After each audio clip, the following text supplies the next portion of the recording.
మేము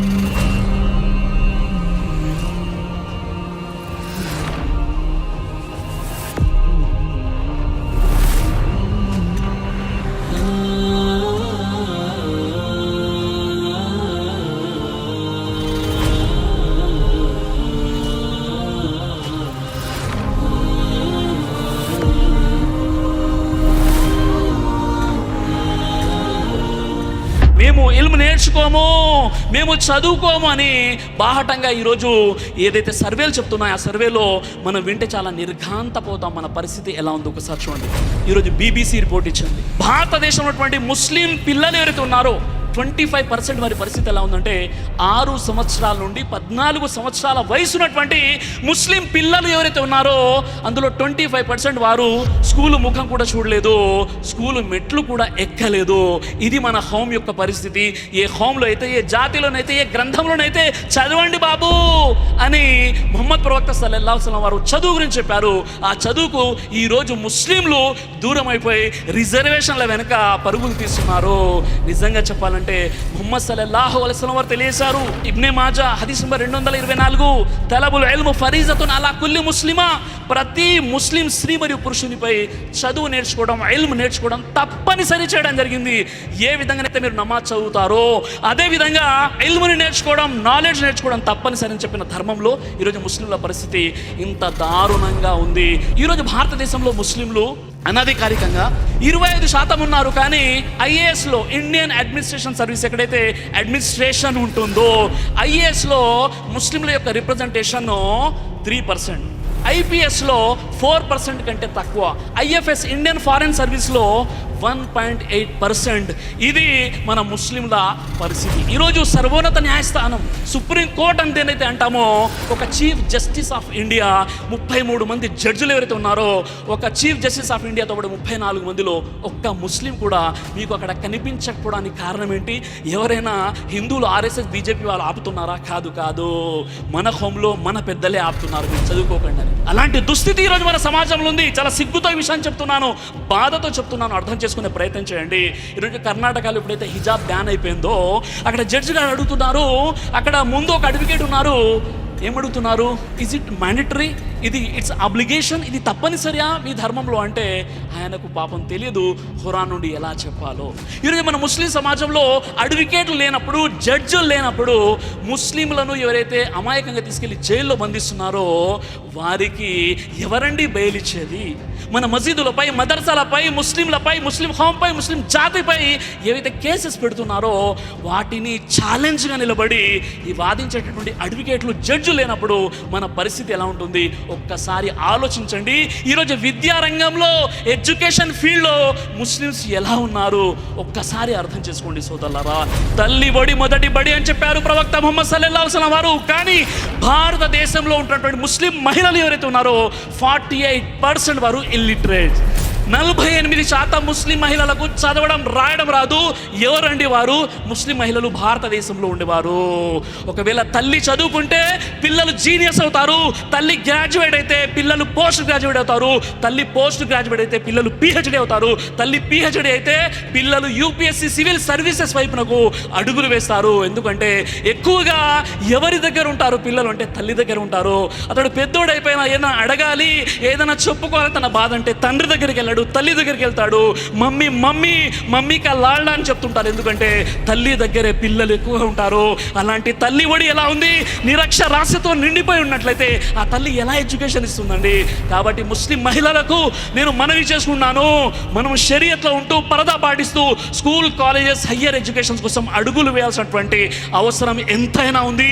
ఎప్పటి వరకు అయితే ఎడ్యుకేషన్లో మనం ముందడుగు వేయమో మన పరిస్థితి ఎలా ఉంది? ఈరోజు యునెస్కో రిపోర్ట్ చెప్తుంది 48% ముస్లిం మహిళలు భారతదేశంలో ఇల్లిటరేట్స్, వారికి చదవడం రాయడం రాదు అంటే ఆ హోమ్ ఎలా బాగుపడుతుంది? వారికి పుట్టేటటువంటి పిల్లలు ఎలా బాగుపడతారు? ఒక్కసారి ఆలోచించండి. అల్హమ్దులిల్లాహి లదీ కఫా వస్సలాము అలా ఇబాదిహి లదీన అస్తఫా వఅలా ఆలిహి వ అస్హాబిహి అజ్మాయిన్. అమ్మా బాద్. అఊదు బిల్లాహి మినష్ షైతానిర్ రజీం. బిస్మిల్లాహిర్ రహ్మానిర్ రహీం. ఇన్నల్లాహ లా యుగయ్యిరు మా బిఖౌమిన్ హత్తా యుగయ్యిరు మా బిఅన్ఫుసిహిం.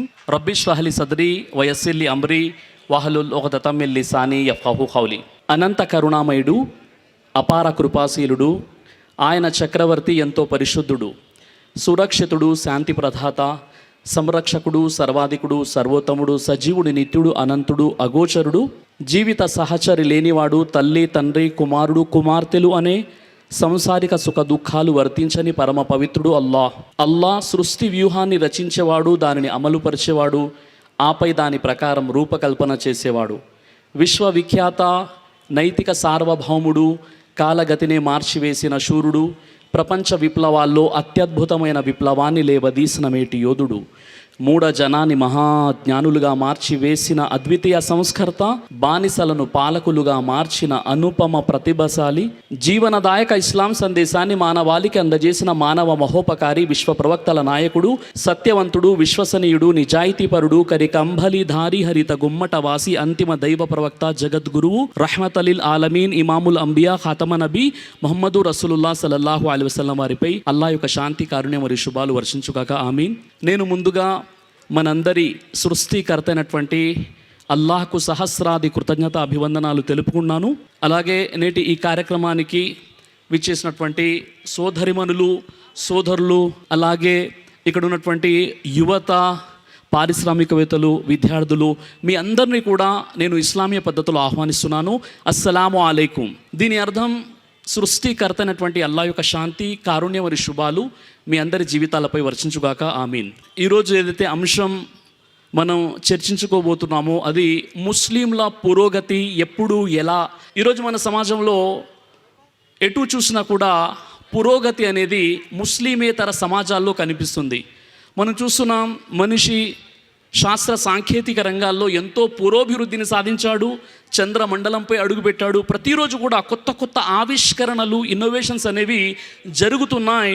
ఒకప్పుడు మనిషి రాతి యుగంలో ఉంటే ఇప్పుడు రాకెట్ యుగంలో ఉన్నాడు. ఈరోజు ఎటు చూసినా కొత్త కొత్త ఆవిష్కరణలు, టెక్నాలజీ అనేది పెరిగిపోతుంది. ప్రతి కమ్యూనిటీ అనేది డెవలప్ అవ్వడం కూడా మనం చూస్తున్నాం. కానీ ఈరోజు చాలా విచారకరమైనటువంటి విషయం ఏంటంటే, ముస్లిం సమాజం ఎలా ఉందంటే ఎక్కడేసిన గొంగళి అక్కడే అన్న చందంగా ఈరోజు ముస్లిమేతర సమాజాలతో పోల్చుకుంటే అంత డెవలప్మెంట్, అంత పురోగతి అనేది మనకు కనిపించట్లేదు. ఎందుకంటే ముస్లిం సమాజం ఎప్పటికప్పుడు తమను తాము స్వీయ పరిశీలన మరియు ప్రక్షాళన చేసుకుంటూ అప్డేట్ అయ్యేటటువంటి ప్రయత్నం ముస్లిం కమ్యూనిటీ అనేది చేయకపోవడం చాలా బాధాకరమైనటువంటి విషయం. ఎందుకంటే చూడండి, ఒకప్పుడు ఏదైతే మొబైల్ ఫోన్ ఉందో, ఇప్పుడు మనం చూస్తున్న mobile phone, micro mobile phone, Bluetooth, అదేవిధంగా ఏదైతే ఐఫోన్ ఉందో, ఆండ్రాయిడ్ మొబైల్ ఫోన్ ఉందో, చిన్న చిన్న మొబైల్ ఫోన్స్ మన చేతుల్లో ఉన్నాయి. చివరికి ఒక మైక్రోఫోన్ కూడా చెవులోకి పెట్టుకుంటున్నారు బ్లూటూత్ ద్వారా. ఇలాంటి టెక్నాలజీ అనేది వచ్చేసింది. కానీ ఒకప్పుడు మొబైల్ ఫోన్ అనగానే మనకు ఏమి వినిపించేది, ఏమి కనిపించేది అంటే నోకియా అన్నమాట. నోకియా పూర్తి ప్రపంచంలో 97.9% పూర్తి ప్రపంచాన్ని క్యాప్చర్ చేసినటువంటి నోకియా ఇప్పుడు పూర్వోత్తరాలు లేకుండా అది గల్లంతో అయిపోయింది. ఎందుకంటే నోకియా సంస్థ అప్డేట్ అవ్వలేదు. ఎప్పుడైతే శాంసంగ్ మొబైల్, ఆ మొబైల్లో కెమెరాలు సెట్ చేస్తున్నారన్న విషయం, ఇన్ఫర్మేషన్ నోకియాకి తెలిసింది. అప్పుడు ఎగతాళి చేస్తూ ఫోన్ ఉంది అదాన ప్రధానాల కోసం కదా, అంటే ఇన్కమింగ్ అవుట్ గోయింగ్ కోసమే, కానీ ఫోటోలు తీయడానికి కాదు అని ఎగతాళి చేసింది.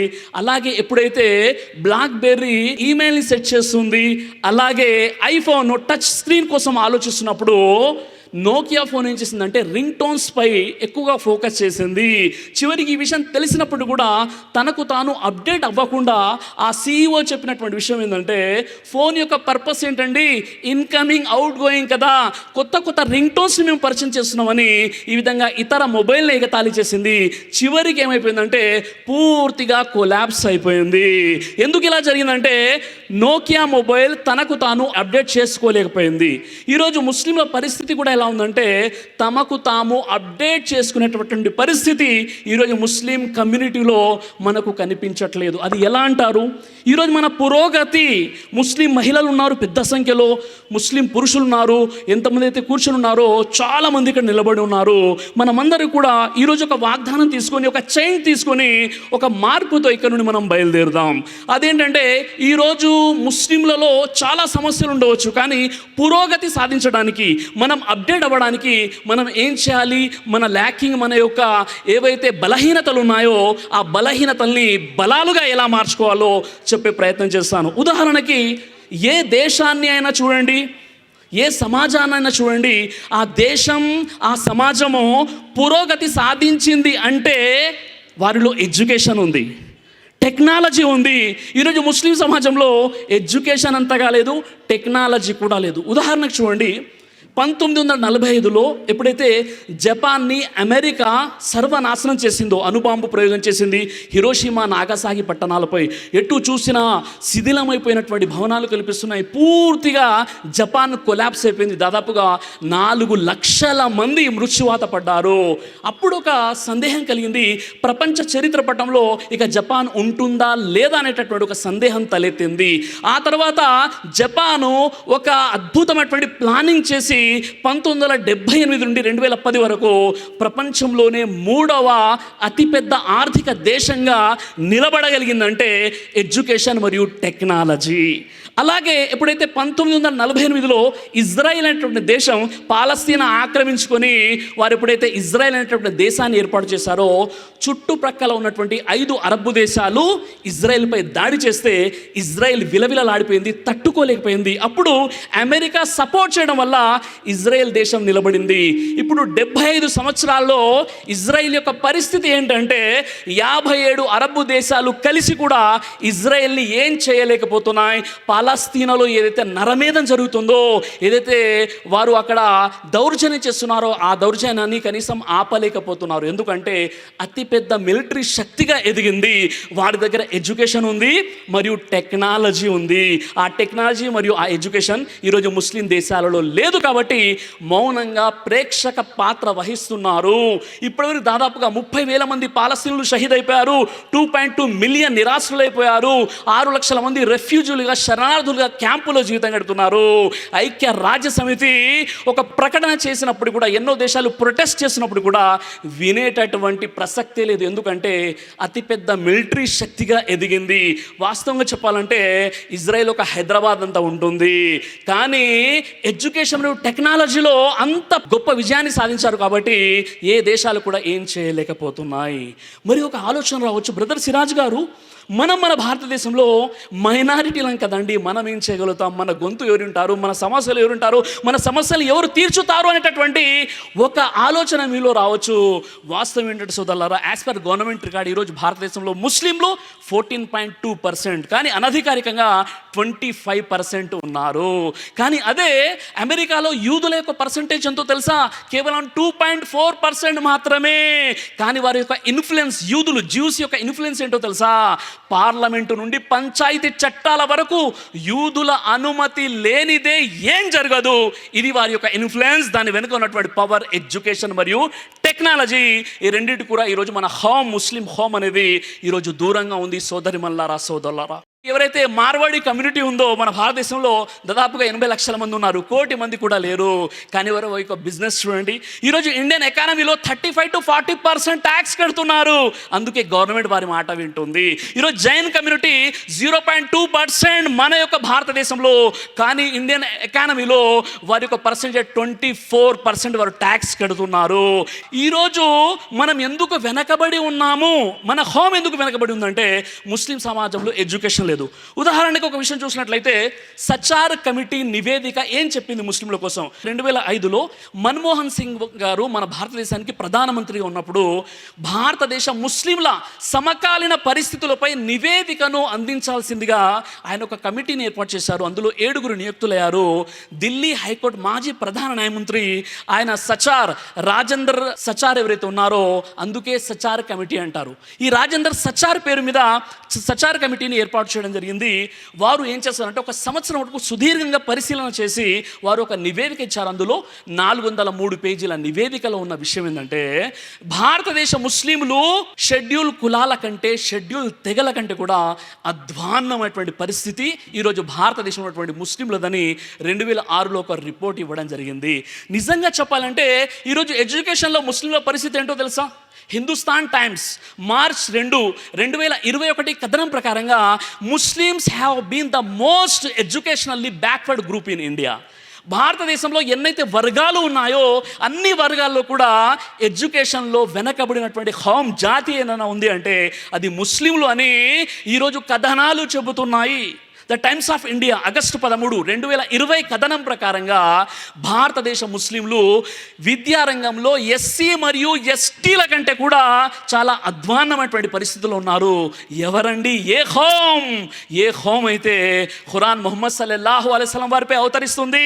మొట్టమొదటి ఆయత్ ఇఖ్రా, చదువు, పఠించు, రీడ్, ఎడ్యుకేషన్ సంబంధించినటువంటి వాక్యాలు మొట్టమొదటిగా ఖురాన్లో అవతరించాయి. ఖురాన్లో 30 కాండాలు, 114 అధ్యాయాలు, 6236 ఆయతులు, 84330 పదాలు, 3,23,760 అక్షరాల ఖురాన్ గ్రంథంలో మొట్టమొదటి ఆయత్ అవతరిస్తుంది.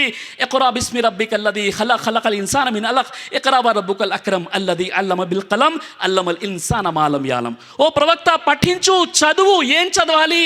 అది ప్రాపంచిక జ్ఞానం కావచ్చు, పరలోక జ్ఞానం కావచ్చు, రెండు కూడా తప్పనిసరే. ఈ రెండు నాలెడ్జ్లు కూడా మనకు అవసరమే. ఈ ఇల్మ్ అనేది మొత్తం ఖురాన్లో ఐన్ లామ్ మీమ్, ఇల్మ్ అనే పదం 805 సార్లు వాడబడింది.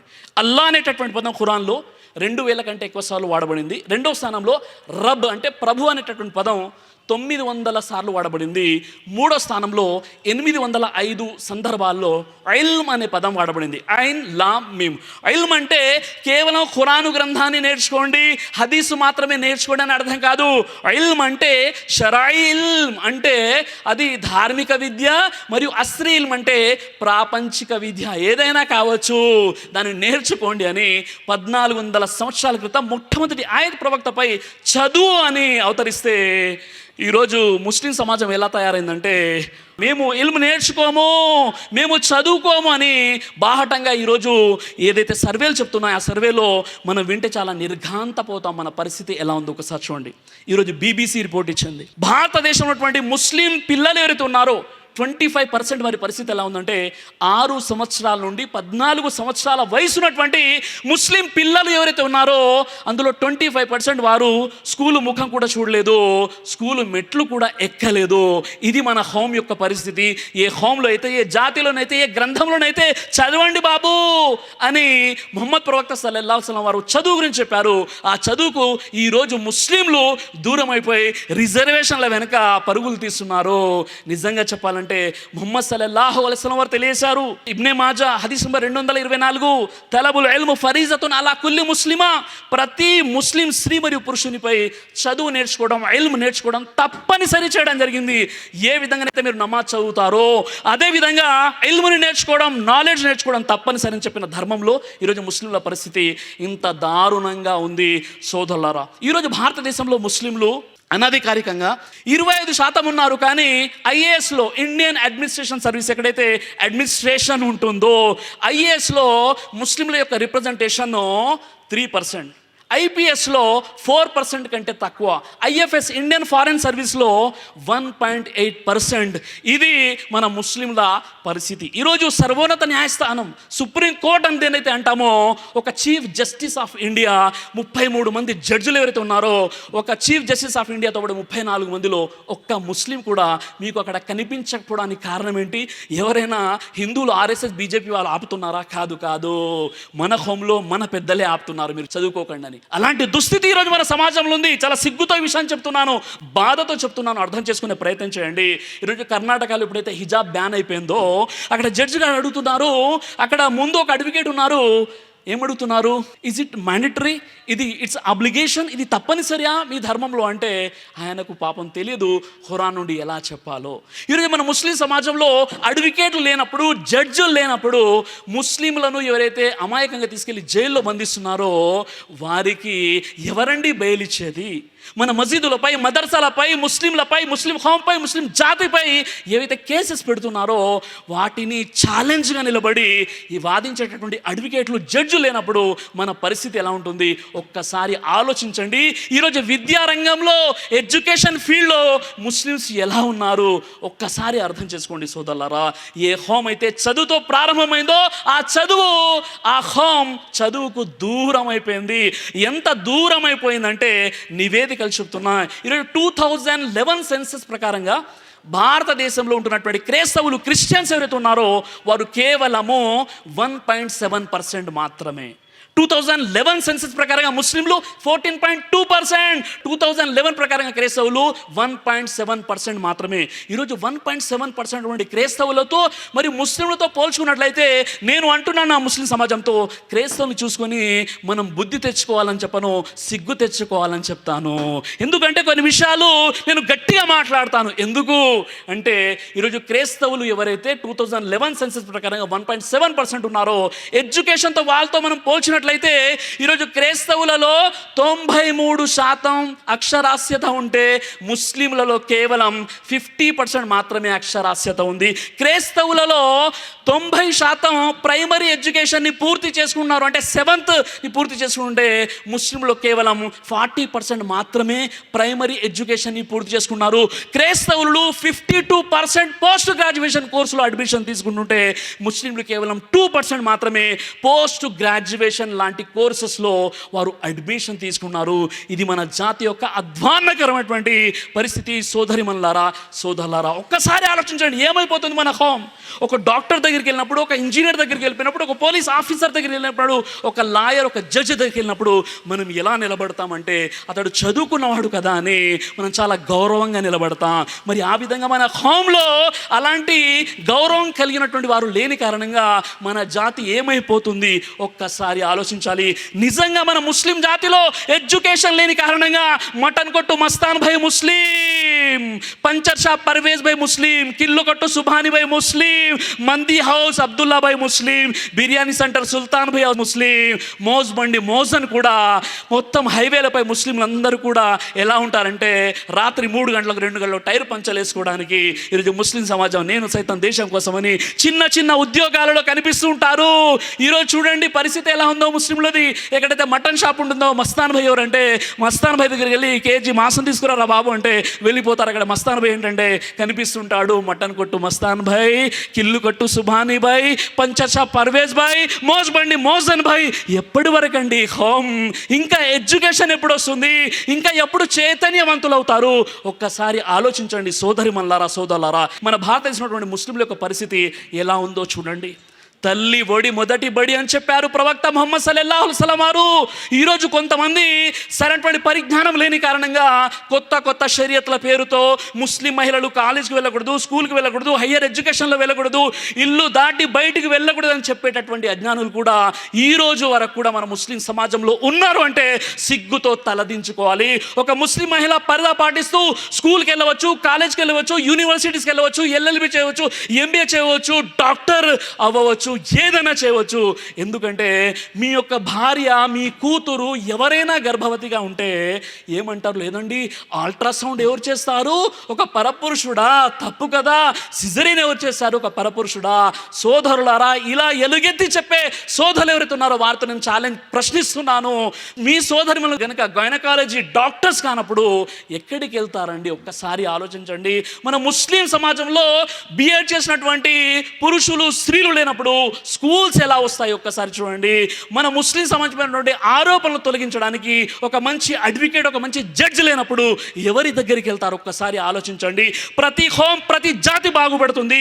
ఈరోజు ఎడ్యుకేషన్ లేని కారణంగా ముస్లింల యొక్క పరిస్థితి ఎలా ఉందంటే ఈరోజు కేవలం మన భారతదేశంలో కాదు, ప్రపంచవ్యాప్తంగా ముస్లింల పరిస్థితి అధ్వానంగా తయారవడానికి కారణం ఎడ్యుకేషన్ మరియు టెక్నాలజీకి ముస్లింలు దూరంగా ఉన్నారు. ఈరోజు యునెస్కో రిపోర్ట్ ఇచ్చింది, ఏమిచ్చిందో తెలుసా? తల్లి ఒడి మొదటి బడి అని చెప్పారు ప్రవక్త ముహమ్మద్ సల్లల్లాహు అలైహి వసల్లం వారు. కానీ భారతదేశంలో ఉన్నటువంటి ముస్లిం మహిళలు ఎవరైతే ఉన్నారో 48% వారు ఇల్లిటరేట్.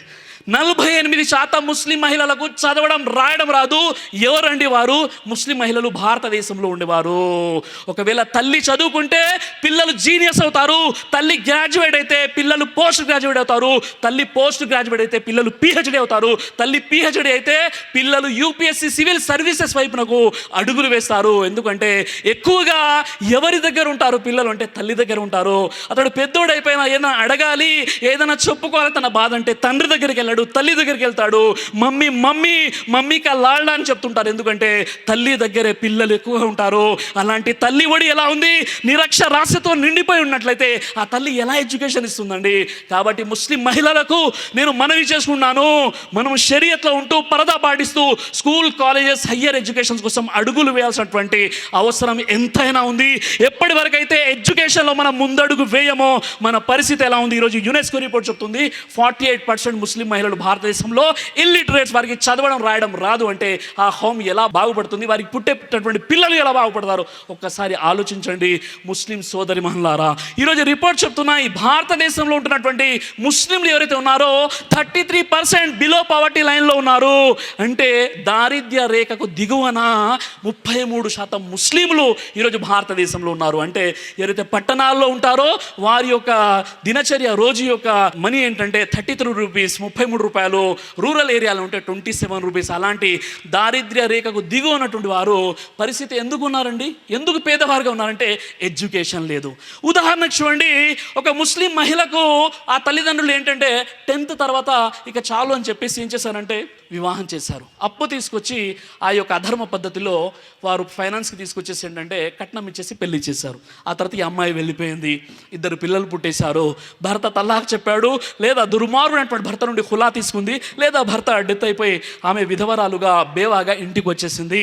అప్పటికే ఈ అమ్మాయికి పెళ్లి చేయడానికి 5 లక్షల రూపాయలు ఫైనాన్స్ తీసుకొచ్చారు ఈ వృద్ధ దంపతులు. ఆ ముసలి వాళ్ళు ఏమైపోయారు, అప్పటికే బీపీ షుగర్ వచ్చేసింది, ఇల్లు అద్దెకు ఉంది, ఇల్లు గడవనే కష్టం రా బాబు అంటే 2 చిన్న చిన్న పిల్లల్ని తీసుకొచ్చేసి ఈ అమ్మాయి మళ్ళీ ఇంటికి వచ్చేసింది. అమ్మగారి నాన్నగారి పరిస్థితి చూస్తే చాలా దారుణంగా ఉంది. ఈ అమ్మాయి డ్రాప్ అవుట్, 10th వరకే చదివింది. ఏం చేయగలుగుతుంది? ఎలా పిల్లల యొక్క ఫీజు కట్టగలుగుతుంది? ప్రాక్టికల్గా ఆలోచించండి పరిస్థితి ఎలా ఉంది. కాబట్టి తల్లి చదువుకుంటే కనీసం దురదృష్టవశాత్తు ఏదైనా ఎవరికైనా ఎప్పుడైనా జరగవచ్చు. అలాంటి పరిస్థితుల్లో ఆ తల్లి ఇంట్లో వర్క్ ఫ్రమ్ హోమ్గా ఆమె జాబ్ చేయవచ్చు, ఒక ఫ్రీలాన్సర్గా ఉండవచ్చు, లేదా ఆమె ఒక స్కూల్లో టీచింగ్ చేయవచ్చు. షరియత్ ప్రకారంగానే ఆమె జీవితం గడపవచ్చు. ఎడ్యుకేషన్ నీ దగ్గర ఉండాలి కదా. కనీసం ఒక హోమ్ స్కూలింగ్ చెప్పడానికైనా నీ దగ్గర నాలెడ్జ్ లేనప్పుడు నీ పిల్లలకి ఏం చదివిస్తావమ్మా? కాబట్టి నా సోదరి మనలు ఎవరైతే ఉన్నారో, ఇక్కడ ఉన్న సోదరులు ఎవరైతే ఉన్నారో, ఎడ్యుకేషన్ పై రాబోయే 10 సంవత్సరాల వరకు ఎడ్యుకేషన్ వైపు మనం పునాదులు వేసినట్లయితే, ఎడ్యుకేషన్ గురించి మనం ఆలోచించినట్లయితే మన జాతి తప్పకుండా బాగుపడుతుంది. నేను ఇక్కడ మహిళలు సోదరులతో నేను మనవి చేస్తున్నాను, మీ యొక్క ఇంట్లో పిల్లల యొక్క పెళ్ళిళ్ళలో డబ్బులు ఖర్చు పెట్టకండి. ఇస్లాంలో వరకట్నం లేదు, వధుకట్నం ఉంది. అమ్మాయికే అబ్బాయి డబ్బులు ఇవ్వాలి. కానీ ఈరోజు వరకట్న పైశాచికత్వం మన భారతదేశంలో ప్రతిరోజు 20 మంది సూసైడ్ చేసుకుంటున్నారు వరకట్నం కారణంగా.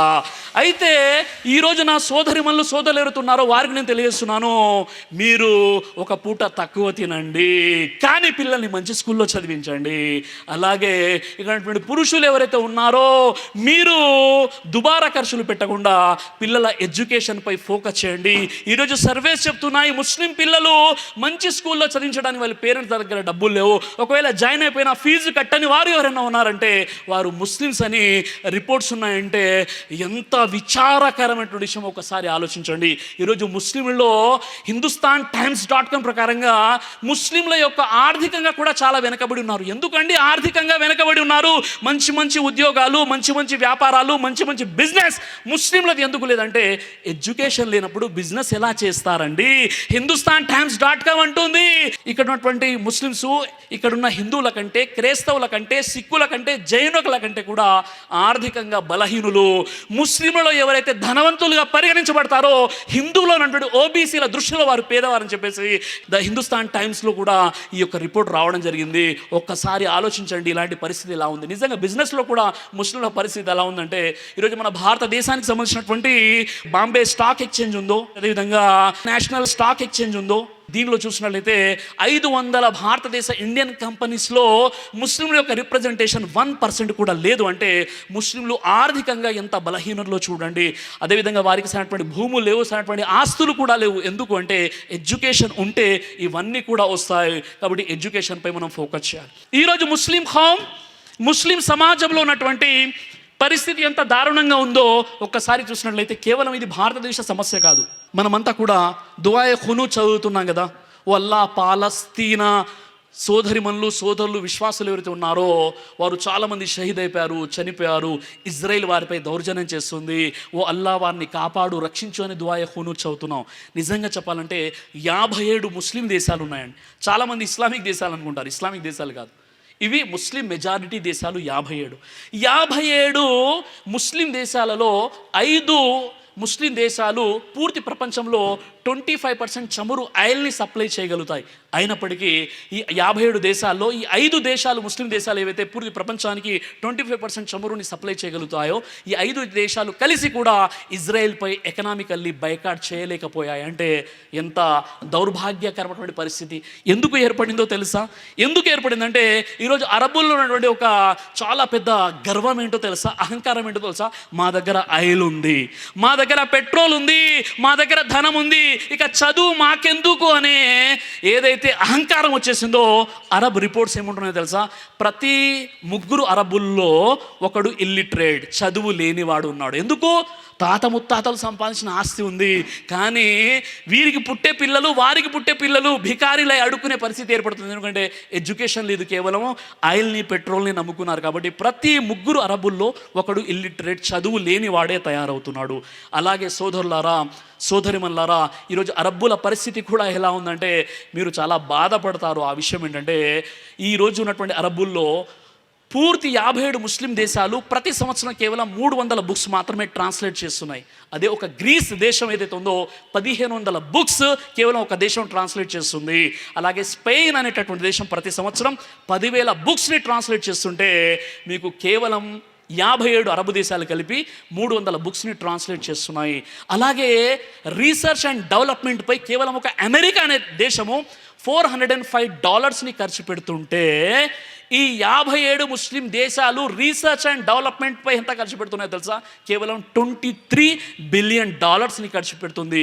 ఎంత సిగ్గుచేటు అంటే పూర్తి 57 ముస్లిం దేశాలు రీసెర్చ్ అండ్ డెవలప్మెంట్పై 4% లిటరేచర్ మాత్రమే అది ప్రపంచానికి ఇవ్వగలుగుతుంది. ఎందుకంటే వాటిపై ఖర్చు పెట్టట్లేదు.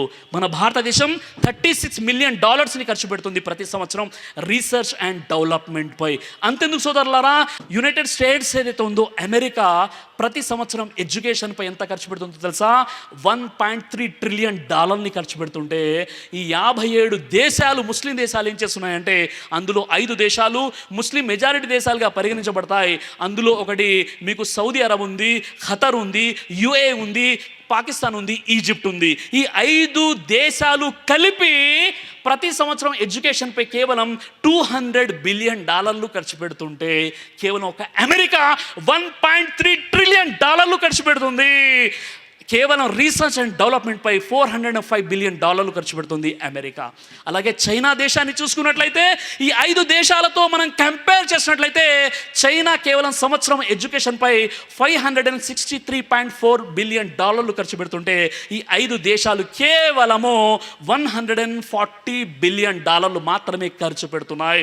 ఒక విధంగా చెప్పాలంటే ఈ 57 దేశాలు ముస్లిం దేశాలు ఏవైతే ఉన్నాయో ఒక్క అమెరికా ఎడ్యుకేషన్పై ఖర్చు పెట్టేటువంటి డబ్బులు కూడా ఖర్చు పెట్టట్లేదు. అంటే ఎడ్యుకేషన్పై అంత నిర్లక్ష్యం అనేది, నిర్లిప్తత అని కనిపిస్తుంది.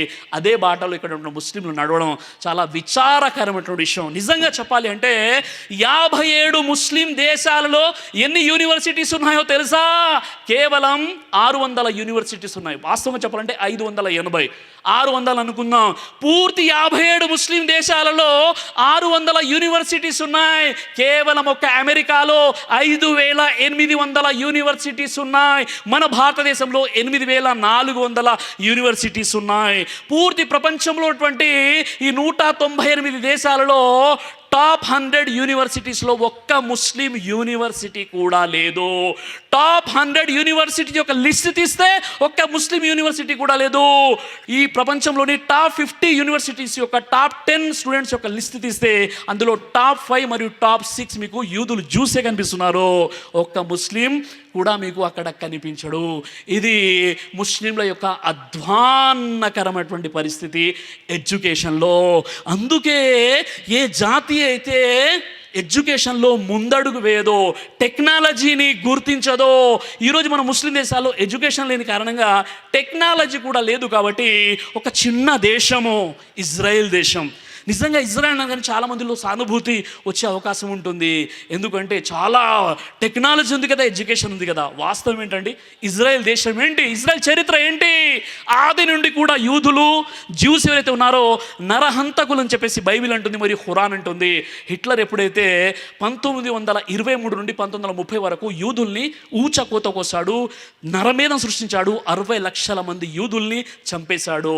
అప్పుడు ప్రాణభయంతో ఎవరైతే బ్రతికి బయటపడ్డారో వారు దేశ దిమ్మారులై చెట్టుకొకరు పుట్టకొకరు పారిపోయారు. అలా పారిపోతూ కొంతమంది పడవలో కూర్చొని ఎక్కడికి వచ్చారంటే, వారు సముద్రం నుండి యమన్ ఆ ప్రాంతం నుండి వాళ్ళు పాలస్తీనా భూభాగానికి వచ్చేసారనమాట. ఎప్పుడు 1927 ఆ ప్రాంతంలో జరిగినటువంటి నరమేధంలో హిట్లర్ ఏదైతే చంపేశాడో ఆ ప్రాణాలని కాపాడుకుంటూ వారు అలా చాలామంది చాలా దేశాలకు వెళ్ళిపోయారు. అలా కొంతమంది అరబ్ భూభాగం పాలస్తీనాపై వచ్చారనమాట. అప్పుడు ఏ ఓడలపైనైతే వారు వచ్చారో ఆ ఓడలపై ఏమి రాసి ఉందో తెలుసు. ఇప్పుడు యూట్యూబ్లో మీరు గూగుల్లో సెర్చ్ చేయండి. వారు చెప్పిన విషయం ఏంటంటే, German has destroyed our lives and homes, you don't destroyed our hopes. German ప్రజలు మా యొక్క జీవితాలను, ఇళ్లను తగలబెట్టేశారు. ఓ పాలస్తీన్ ప్రజలారా, మీరు మా యొక్క ఆశలను భంగం చేయకండి అని శరణార్థులుగా వచ్చారు. ఆ తర్వాత నెమ్మదిగా పాలస్తీనా భూభాగాన్ని ఆక్రమించుకొని 1948లో ఐక్యరాజ్య సమితిని కాలదన్ని స్వయం ప్రకటితంగా ఇజ్రాయెల్ అనే దేశాన్ని ప్రకటించుకున్నారు. ఇజ్రాయెల్ ఇప్పుడు పరిస్థితి ఈ 75 సంవత్సరాలలో అతిపెద్ద మిలిటరీ శక్తిగా ఎదిగి చివరికి ఐక్యరాజ్య సమితి జోక్యం చేసుకుని చంపకండి అమాయకులు అని చెప్పిన ఇప్పటి వరకు మారణ హోమాన్ని ఆపనటువంటి పరిస్థితి. ఎందుకంటే టెక్నాలజీలో, ఎడ్యుకేషన్లో ఆ హోమ్ ముందంజలో ఉంది. ముస్లిం దేశాలు కానీ ముస్లింల పరిస్థితి ఏంటంటే ఈరోజు ఎడ్యుకేషన్లో ముందడుగు లేరు సోదరులారా.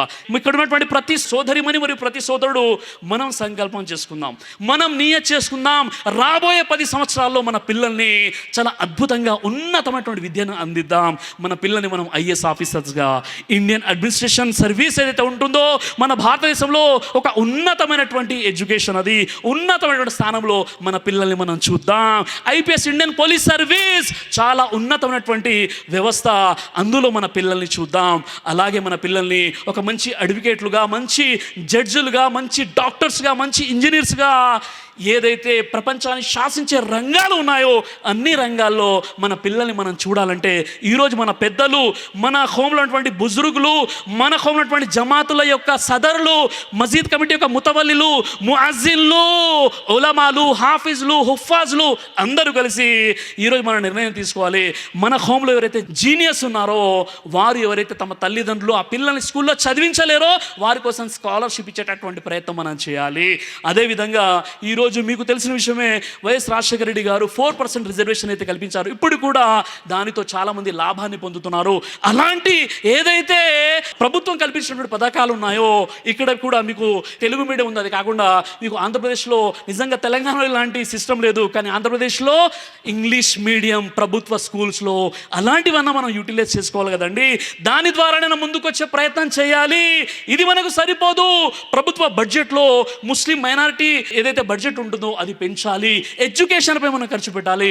అలాంటి విధానాన్ని మన యొక్క ముస్లిం పెద్దలు తప్పనిసరిగా పాటించాలి. కాబట్టి ఎడ్యుకేషన్పై కేవలం 10 years మనం ఫోకస్ చేసినట్లయితే ఇవన్నీ సమస్యల నుండి మనం బయటపడతాం. ఇక రెండో అంశం ఏంటంటే, సోదరులారా, సోదరిమల్లారా, మనలో యూనిటీ, ఐక్యత చాలా అవసరం.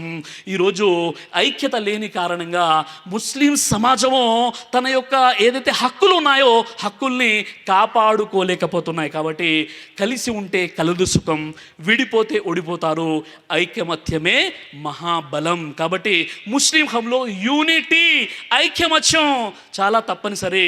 అల్లాహ్ సుబ్హానహు వ తఆలా ఖురాన్లో సూరా ఆల్ ఇమ్రాన్ 3:102, 103లో తెలియస్తున్నాడు, వా తసిము బిహబ్లిల్లాహి జమియన్ వలా తఫర్రఖు. ఓ విశ్వాసులారా, ముస్లింలారా, మీరంతా కలిసి కట్టుగా అల్లాహ్ తాడుని గట్టిగా పట్టుకోండి, విభేదాలలో పడకండి. విభేదాల్లో పడితే ఏమవుతుంది? ఖురాన్లో సూరా అన్ఫాల్ 8 ఆయతం 46లో మీరు కనుక పరస్పరం విభేదించుకున్నట్లయితే, గొడవలు పెట్టుకున్నట్లయితే మీరు పిరికి వారైపోతారు, మీ శక్తి సన్నగిల్లిపోతుంది, మీరు ప్రపంచంలో ఏమీ చేయలేరు, ఎందుకంటే మీరు పరస్పరం గొడవలు పెట్టుకోవడానికే సరిపోతుంది. కాబట్టి ఈరోజు జమాతులు ఫిర్కాలకు అతీతంగా ఐక్యమత్యంగా కలిసికట్టుగా మన హక్కుల్ని మనము సాధించుకునేటటువంటి ప్రయత్నం చేయాలంటే ముందు మనమంతా కూడా కలిసికట్టుగా ఐకమత్యంగా ఉండాలి. దీన్నే ఎత్తెహాద్ అని అంటారు. ఆ తర్వాత ముస్లిం సమాజంలోని రాజకీయ చైతన్యం కూడా కావాలి. రాజకీయ చైతన్యం ఎక్కడుందండి? ఈరోజు ముస్లింలో ఓట్ల దామాషా ప్రకారంగా కనీసము 10 నుండి 14 ఎమ్మెల్యే అభ్యర్థులను ప్రకటించాలి. కానీ ఈరోజు ముస్లింల యొక్క ఓట్ బ్యాంక్ ఏ విధంగా అయిపోతుందో మనం చూస్తున్నాము. మన ముస్లిం సోదరులు ఎవరైతే ఉన్నారో, ఇక్కడ ఉన్నటువంటి కాపు సామాజిక వర్గం, అందులో ఉన్నటువంటి వివిధ కులాలు ఎవరైతే ఉన్నారో 15 to 16% అదే స్థాయిలో ఈరోజు ముస్లిమ్స్ ఉన్నారు. కానీ 2014లో కాపు సామాజిక వర్గానికి సంబంధించినటువంటి వారు అందరూ కలుపుకొని 17 మంది ఎమ్మెల్యేలు అయితే, అదే 2019లో 30+ అయిపోయారు, 31, 32 మంది అయిపోయారు. అంటే డబుల్ కంటే ఎక్కువ అయిపోయింది, 30 అయిపోయారు. కానీ అదే 2014లో 4 ఎమ్మెల్యేలు, అదే 2019లో 4 ఎమ్మెల్యేలే మనకు దర్శనమిస్తున్నారు. అంటే నిజంగా ఈరోజు ముస్లింలని ఓట్ బ్యాంక్గా వాడుకునేటటువంటి రాజకీయాలే జరుగుతున్నాయి. కానీ ముస్లింలకు ఎవరిస్తున్నారు, రాజకీయ చైతన్యం ఎవరు కల్పిస్తున్నారు, ఎవరు ఎలాంటి స్థానాల్ని ప్రకటిస్తున్నారు అనేటటువంటి విషయాన్ని కూడా మనం ఆత్మ పరిశీలన ప్రక్షాళన చేసుకొని మన యొక్క ముస్లిం సోదరులు ఎవరుతున్నారో వారు కూడా అసెంబ్లీలో అడుగు పెట్టాలి కదా, చట్టసభల్లోకి రావాలి కదా. అలా రావాలంటే ఏం చేయాలంటే ఓట్ల దామాషా ప్రకారంగా నిజంగా చెప్పాలంటే ఈరోజు 10 నుండి 14 అసెంబ్లీ స్థానాలు ప్రకటించాలి. ఈ విషయం గురించి కూడా మనం ఆలోచించాలి. మరో విషయం ఏంటంటే సోదరులారా, ఈరోజు మనం మన యొక్క ఓటు హక్కుని మనం ఉపయోగించుకోవాలి. ఓటు హక్కుని ఎందుకు ఉపయోగించుకోవాలి అంటే పోలింగ్ రోజు ప్రభుత్వం మనకు సెలవిస్తుంది. ఎందుకంటే దేశం మరియు రాష్ట్రం యొక్క భవిష్యత్తు మీరు వేసే ఒక ఓటుపై ఆధారపడి ఉంటుంది. కాబట్టి ఈ యొక్క సెలవు ప్రకటించడం జరుగుతుంది. జాతీయ ఓటర్ల దినోత్సవంగా జనవరి 25ని ప్రకటించడం జరిగింది. ఎందుకంటే భారతదేశంలో ఉంటున్నటువంటి వారు హిందువులైనా, ముస్లింలైనా, క్రైస్తవులైనా, సిక్కులైనా, వారు ఆడవారైనా, మగవారైనా, తెల్లవారైనా, నల్లవారైనా అందరూ కూడా భారతదేశ రాజ్యాంగం ఆర్టికల్ 326 ప్రకారంగా వారు తమ ఓటు హక్కును ఉపయోగించుకోవాలి అనే ఒక ఓటు హక్కుని కల్పించారు డాక్టర్ బిఆర్ అంబేద్కర్ గారు. కాబట్టి మన ఓటు హక్కును మనం ఉపయోగించుకోవాలి. చాలామంది ముస్లిం సోదరిమణులు ఉన్నటువంటి విషయం ఏంటంటే, మేము పోలింగ్ రోజున మా యొక్క బంధువులు పిలుచుకుంటాము, బిర్యానీ వండుకొని తింటాము, ఓటు వేయాల్సిన అవసరం మాకేముందని కొంతమంది అనుకుంటారు. ఇప్పుడైతే చైతన్యం చాలా వచ్చింది. కాబట్టి పోలింగ్ రోజు ఏ పనులున్నా అన్నిటికంటే పెద్ద పని ఓటు వేయడం అని మనం భావించాలి. 5 నిమిషాలు నేను వెళ్ళి లైన్లో నిలబడాలా అని ప్రశ్నించకూడదు. నువ్వు వెళ్ళి 5 నిమిషాలు లైన్లో నిలబడుతున్నావు అంటే 5 సంవత్సరాల వరకు ప్రభుత్వాన్ని లైన్లో నిలబెడతావు. కాబట్టి లైన్లో పెట్టడానికి లైన్లో నిలబడాలి. ఈ విషయాన్ని ఎప్పుడు కూడా మనం మర్చిపోకూడదు. నిజంగా ఈరోజు ఓటు అనగానే మనలో ఒక నిర్లక్ష్యం ఉంది. ఓటు వేయాలా వేయకూడదు అంటే షరియత్ అంటుంది ఓటు తప్పనిసరిగా వేయాలి, కానీ మంచి వ్యక్తులను ఎన్నుకోవాలి, మంచి ప్రభుత్వాన్ని ఎన్నుకోవాలి. అది మన బాధ్యత. మనలో నిర్లక్ష్యం ఉంది. నిజంగా చెప్పాలంటే మీరు ఆస్ట్రేలియాలో చూడండి. ఆస్ట్రేలియాలో 18 సంవత్సరాలు నిండగానే ఓటు రిజిస్టర్ చేయించుకోవాలి, ఫెడరల్ ఎలక్షన్లో పార్టిసిపేట్ చేయాలి. ఓటు వేయనట్లయితే ఆ రోజు $20 ఫైన్గా వేస్తారు. కట్టనట్లయితే $180 ఫైన్గా వేస్తారు. క్రిమినల్ ఛార్జ్ కూడా పెడతారు. ఎక్కడ? ఆస్ట్రేలియాలో. బెల్జియంలో ఓటు వేయకుంటే ఏమవుతుంది? కోర్టులో సమావేశపరచబెడతారు, కోర్టులో ప్రవేశపెడతారు. 4 సంవత్సరాలు మీరు ఓటు వేయకుంటే 10 సంవత్సరాల వరకు ప్రభుత్వ పథకాలన్నీ కూడా కట్ అయిపోతాయి. అర్జెంటీనాలో ఓటు వేయనట్లయితే 1 సంవత్సరం పాటు పూర్తిగా మీ యొక్క ప్రభుత్వ పథకాలన్నీ కూడా కట్ అయిపోతాయి. పేరు దేశంలో ఓటు అయినట్లయితే డ్రైవింగ్ లైసెన్స్ కట్ అయిపోతుంది. బొలివియా దేశంలో ఓటు వేయనట్లయితే వారు తప్పనిసరిగా మిమ్మల్ని తీసుకెళ్లి జైల్లో పెడతారు. ఈజిప్ట్లో కూడా ఓటు అయినట్లయితే జైల్లో పెడతారు. గ్రీస్ దేశంలో కూడా ఓటు అయినట్లయితే జైల్లో పెడతారు. అదేవిధంగా బ్రెజిల్ మరియు జర్మనీలో కేవలం 16 సంవత్సరాలకి ఓటు హక్కు కల్పించడం జరిగింది. ఎందుకంటే చిన్నప్పుడే ఓటు వేసే అలవాటు అయినట్లయితే పెద్ద అయిన తర్వాత ఓటు యొక్క విలువ ఎంతో తెలుస్తుంది. ఎవరినైతే మేము ఎన్నుకుంటున్నామో వారు ఎలాంటి వారో కూడా ప్రజలకు తెలుస్తుందని బ్రెజిల్ మరియు జర్మనీలో 16 సంవత్సరాలు నిండగానే ఓటు హక్కు అనేది కల్పించడం జరిగింది. అయితే ఓటు అన్నది మన హక్కు. మంచి వ్యక్తుల్ని ఎన్నుకోవాలి, మంచి వ్యక్తులకు మనం ఓటు వేయాలి.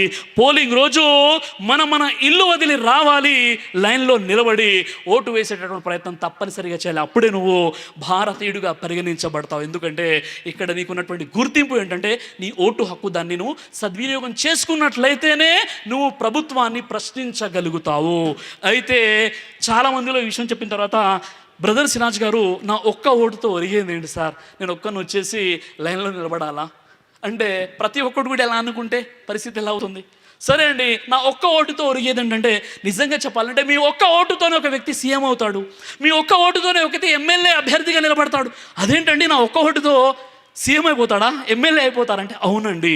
అది ఎలా చూడండి, 2004 కర్ణాటక అసెంబ్లీ ఎన్నికలు జరుగుతున్నాయి. ఆర్ ధ్రువనారాయణ్ కాంగ్రెస్ పార్టీ ఒక్క ఓటు మెజారిటీతో గెలిచాడు. అపోజిషన్లో ఎవరున్నారు? ఏఆర్ కృష్ణమూర్తి జనతాదళ్ నుండి పోటీ చేశాడు, ఒక్క ఓటు తక్కువ రావడంతో ఓడిపోయాడు. ఏఆర్ కృష్ణమూర్తి జనతాదళ్ నుండి పోటీ ఎవరైతే చేశారో ఆయన నిర్లక్ష్యం ఏంటో తెలుసా? తన డ్రైవర్ చెప్పాడు, సార్ నేను ఓటేసి వస్తానంటే, నువ్వు ఒక్కడి ఓటేస్తే ఏం ఒరిగిపోతుందిరా వెధవా, నాతో పాటు రా అని చెప్పేసి కార్లో కూర్చోబడి వెళ్ళిపోయాడు. చివరికి ఇతడే వెధగా పరిగణించబడ్డాడు. ఓటింగ్స్ ఎప్పుడే అవుతున్నాయి, ఒక్క ఓటు తక్కువ పడ్డ కారణంగా బోరున ఏడుస్తూ, ఇప్పుడు కూడా యూట్యూబ్లో మీరు చూడవచ్చు, బోరున ఏడుస్తూ నా నిర్లక్ష్యం కారణంగా ఈరోజు నేను ఓడిపోయానని చెప్పాడు. That is your one vote power. కాబట్టి ఒక్క ఓటుని నిర్లక్ష్యం చేయకండి, మంచి వ్యక్తులకు మీరు ఓటేయండి. అదేవిధంగా మీ ఒక్క ఓటుతో ఒక వ్యక్తి సీఎం అవుతాడన్న విషయం మీకు తెలుసా? అదేలా అండి, 2008 రాజస్థాన్ అసెంబ్లీ ఎన్నికలు జరుగుతున్నాయి. నా ద్వారా అనేటువంటి నియోజకవర్గం నుండి సిపి జోషి కాంగ్రెస్ పార్టీ యొక్క చీఫ్ అభ్యర్థి, ఆయన పోటీ చేశాడు. ఆయన ఆపోజిషన్లో ఆయన ప్రత్యర్థి ఎవరు? కళ్యాణ్ సింగ్ చౌహాన్ బీజేపీ నుండి. సిపి జోషి ఎవరంటే కాంగ్రెస్ పార్టీ యొక్క చీఫ్. ఈయన గెలిస్తే ఈయనే సీఎం అయిపోతాడు, ఎందుకంటే సీఎం అభ్యర్థి. అయితే అనుకున్నట్టుగానే అక్కడ కాంగ్రెస్ గెలిచింది, కానీ సిపి జోషి గారు ఓడిపోయారు. కేవలం ఒక్క ఓటు తేడాతో ఓడిపోయారు. కళ్యాణ్ సింగ్ చౌహాన్ గెలిచాడు. కాబట్టి కాంగ్రెస్ గెలిచినప్పటికీ సీఎం కాలేకపోయాడు, ఎందుకంటే ఒక్క ఓటు తక్కువ పడింది. కాబట్టి మీ ఒక్క ఓటుకున్నటువంటి పవర్, మీ ఒక్క ఓటుతోనే సీఎం అవుతారు, మీ ఒక్క ఓటుతోనే ఎమ్మెల్యే అభ్యర్థిగా పరిగణించబడతారన్న విషయాన్ని ఎట్టి పరిస్థితుల్లో మనం మర్చిపోకూడదు. అంతెందుకండి, 2009లో నెల్లూరు మాజీ మంత్రి అనిల్ కుమార్ యాదవ్ ఎవరైతే ఉన్నారో, కేవలం 90 ఓట్లు తక్కువ రావడంతో ఆయన ఓడిపోయారు. అదే 2009లో most popular IT minister Telangana Sircilla నుండి కేటీఆర్ గారు పోటీ చేశారు. కేవలం 171 ఓట్లు మెజారిటీతో ఆయన గెలిచారు. నిజంగా 171 ఓట్లు కనుక పడనట్లయితే ఈరోజు రాజకీయంలో ఇంత పెద్ద ప్రస్థానం అయింది ఉండేదే కాదు. అంతెందుకు సోదరి మల్లారా, 17 ఏప్రిల్ 1999లో బీజేపీ గవర్నమెంట్ పడిపోయింది కేవలం ఒక్క ఓటుతో. 13 నెలలు పరిపాలించిన తర్వాత అవిశ్వాస తీర్మానం ప్రకటించేది, అవిశ్వాస పరీక్షను ఎదుర్కొంది. అప్పుడు అటల్ బిహారీ వాజ్పేయి ప్రభుత్వం కేవలం ఒక్క ఓటు తక్కువ రావడంతో ఓడిపోవడం జరిగింది. ఒక ప్రభుత్వమే పడిపోయింది. అది ఒక్క ఓట్లు ఉన్నటువంటి పవర్. అలాగే 1989లో ఉమ్మడి ఆంధ్రప్రదేశ్లో కొనతాల రామకృష్ణ అనకాపల్లి ఎంపీ ఎవరైతే ఉన్నారో, కేవలం 9 ఓట్లు ఎక్కువ రావడంతో ఆయన ఎంపీగా గెలిచాడు. కాబట్టి ఇక్కడ ఉన్నటువంటి 9 మంది, ఇక్కడ ఉన్నటువంటి 1000 మంది, ఇక్కడ ఉన్నటువంటి నిలబడినటువంటి పురుషుల్లో ఒక్కరైనా, సోదరుని ఒక్కరైనా, మీ ఒక్క ఓటుకున్నటువంటి పవర్ అది. దాన్ని ఎప్పుడైతే మీరు వేస్తారో అప్పుడే మీరు ఇక్కడ ఒక షహరీగా, ఒక భారతీయ మహిళగా, భారతీయ పురుషుడిగా మీరు పరిగణించబడాలంటే మీ ఓటు హక్కును మీరు ఉపయోగించుకోవాలి. అంతెందుకండి, ఒక్క ఓటులో ఇంకా ఎంత చెప్తారంటే చాలా ఉంది. కానీ ఇక్కడ మనకున్నటువంటి సమయంలో నేను కొన్ని విషయాలు చెప్తున్నాను. నిజంగా ఒక్క ఓటు కారణంగానే 2వ ప్రపంచ యుద్ధం జరిగిందంటే మీరు నమ్ముతారా? అదేంటండి, 2వ ప్రపంచ యుద్ధం, కోట్ల మంది చనిపోయారు. ఏంటి 1,80,00,000 మంది చనిపోవడానికి కారణం ఒక్క ఓటు అని మీరు ప్రశ్నించవచ్చు. 1929లో నాజీ పార్టీ నుండి 5 పోటీ చేశారు. అందులో హిట్లర్ ఒక్కడికి ఒక్క ఓటు ఎక్కువ రావడంతో అతడు అధ్యక్షుడయ్యాడు, ఛాన్సలర్ అయ్యాడు. ఆ తర్వాత పూర్తి జర్మన్లే తగలబెట్టేశాడు. 60 లక్షల మంది యూదుల్ని చంపేశాడు. 2వ ప్రపంచ యుద్ధానికి కారణమైపోయాడు కేవలం ఒక్క ఓటు ఎక్కువ రావడంతో. ఒకవేళ ఆనాడు ఒక్క ఓటు ఎక్కువ రానట్లయితే, హిట్లర్ ఓడిపోయినట్లయితే ఈరోజు పాలస్తీనా భూభాగంపై ఇజ్రాయేల్ వారు వచ్చేవారు, యూదులు వచ్చేవారు కూడా కాదు. కాబట్టి ఒక్క ఓటుకున్నటువంటి పవర్, దాన్ని సరిగ్గా మనం ఉపయోగించుకోవాలి, మంచి వ్యక్తుల్ని ఎన్నుకోవాలి. అల్లాహ్ సుబ్హానహు వ తఆలా మీకు నాకు మనందరికీ కూడా సద్బుద్ధిని ప్రసాదించుగాక. ఆమీన్ యా రబ్బిల్ ఆలమీన్. వాఖిరు దవానా అల్హమ్దులిల్లాహి రబ్బిల్ ఆలమీన్. అస్సలాము అలైకుం వరహ్మతుల్లాహి.